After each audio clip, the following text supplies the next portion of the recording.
The year is 1942. America has entered World War II and is fighting the Japanese in the Pacific Ocean.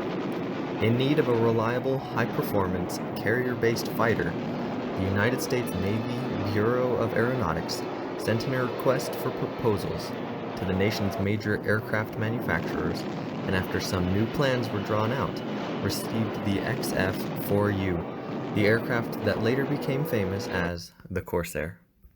The Corsair's most distinctive feature is its gull wing. The tremendously powerful R2800 engine required a very large propeller.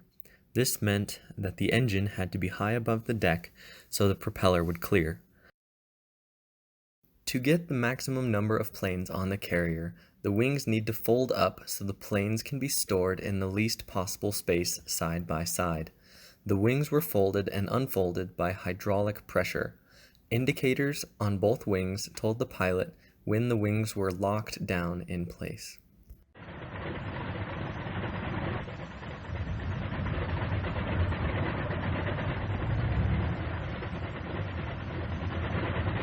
When the wings are fully extended, the small doors at the wing joint close, indicating that the hinge pins are in position.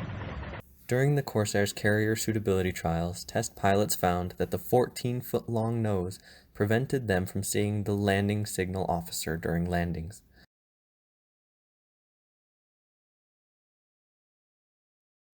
The Corsair also had a tendency to bounce right back into the air after it hit the deck. The Navy delayed introducing the Corsair to the fleet.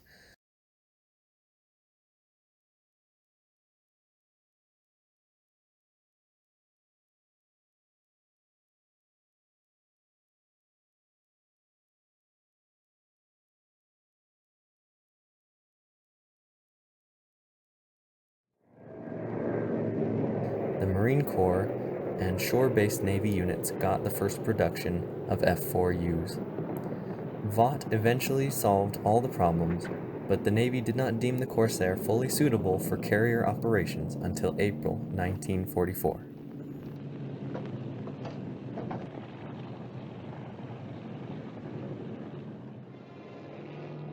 In the meantime, however, the Corsair was an indispensable asset in America's island-hopping campaign in the Pacific. The initial Marine Corps Corsair unit became operational on December 28, 1942. Deployed to Guadalcanal, it flew its first combat mission on February 11, 1943. Within 6 months, all Marine units in the Pacific had received F4Us. The Corsair racked up an impressive combat record. Some sources claim a kill ratio of nearly 11-1 against Japanese fighters.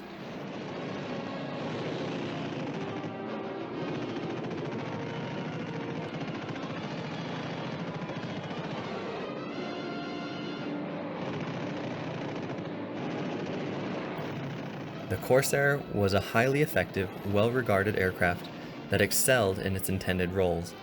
It was also produced in photo reconnaissance, fighter bomber, and night fighter variants.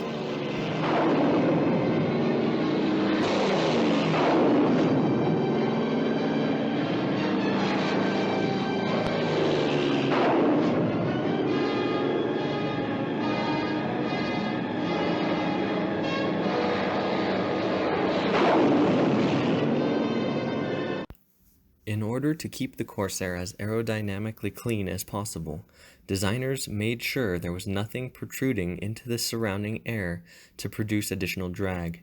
In addition to the innovative bent wing design, the intake for the aircraft's turbo supercharger, intercooler, and oil cooler were located in slots in the inboard leading edges of the wings. Air running through those slots at high speeds gave the aircraft a very distinctive sound, and the Japanese tagged the fighter with the moniker Whistling Death.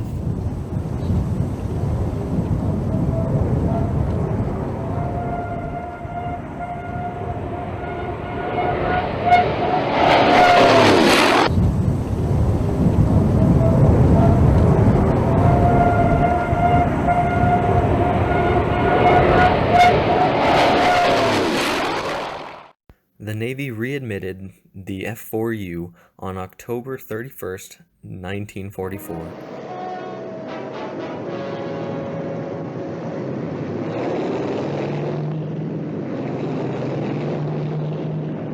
The Corsair's reputation earned it a great many nicknames: Old Hognose, Bent Wing Bird, Whistling Death.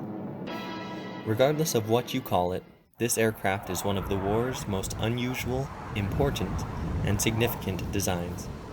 Many regard the F4U as the finest all-around fighter of the period.